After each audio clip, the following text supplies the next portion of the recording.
fairy tale view from a mountain with a fairy tale name. Sky Mountain it's called, and the panorama is characteristically Scandinavian.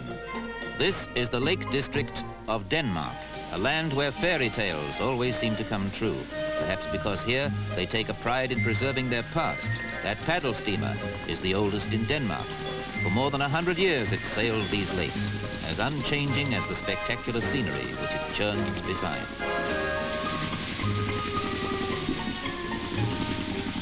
Anything fast and modern jars in this peaceful setting. Like the steamer, you like life here to chug along at an unvarying, unhurried tempo.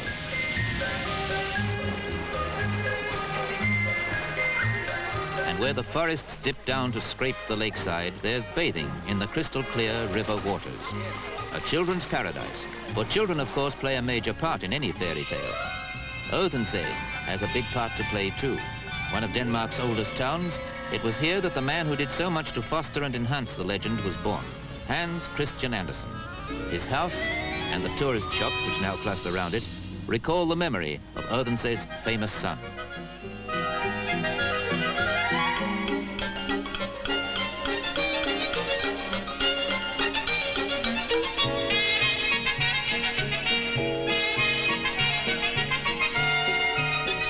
The storytelling hasn't died with Andersen.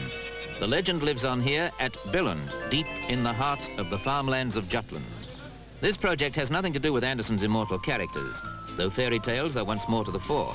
They're constructing a model village, a 10-acre children's play centre with a difference. Every building here is being made from tiny plastic bricks, bricks that children themselves use for their own miniature playtime constructions.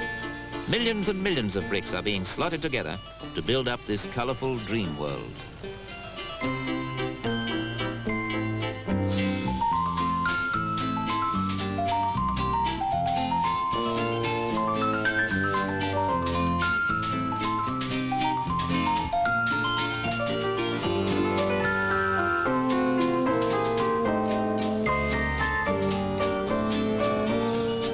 An ingenious children's toy is gradually being expanded into a unique, rambling model village.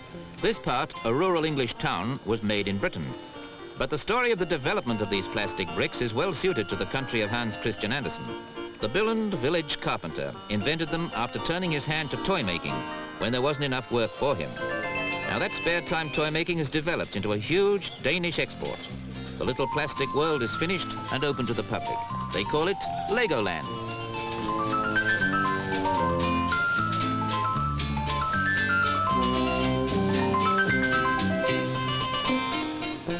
Yes, this is a dream world, but a world of many facets.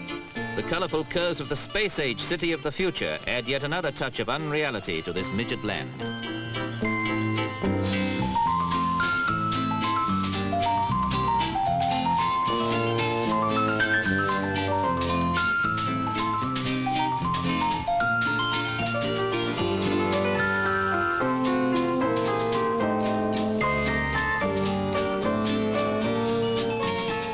But for the children, everything they see here is real. After all, they've been reared on a diet of fairy tales. And who needs reality when you can wander around this knee-high paradise and watch miniature jousting beneath the castle walls?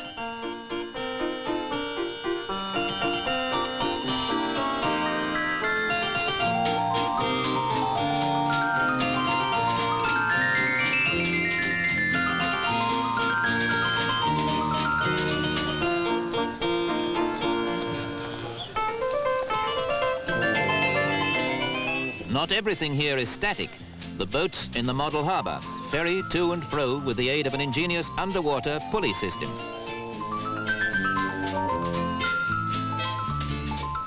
And the tiny electric trains have a Big Brother version to give you a leisurely ride round this sprawling landscape land of make-believe.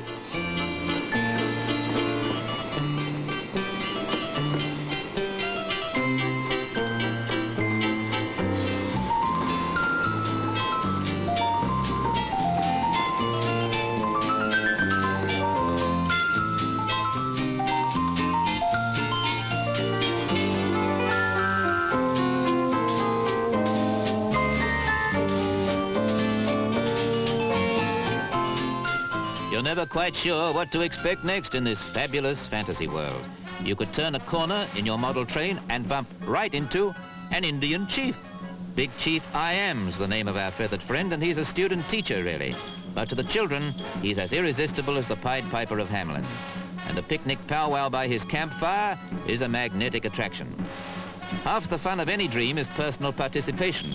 So they've rigged up an everything-to-scale road circuit here, where the kids can learn some real-life traffic hazards while driving dreamland dynamo-powered cars.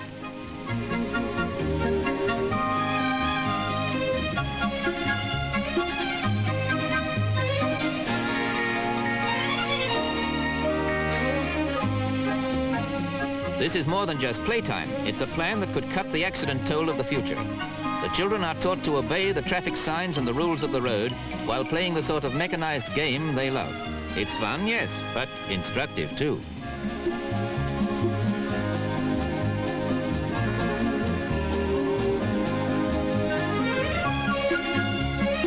Above the course, an instructor directs the young drivers through the stylized forest of road signs.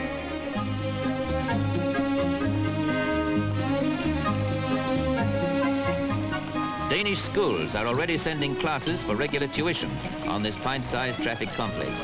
And it's one lesson the children are eager to learn. Just goes to prove how useful some fairy tales can be.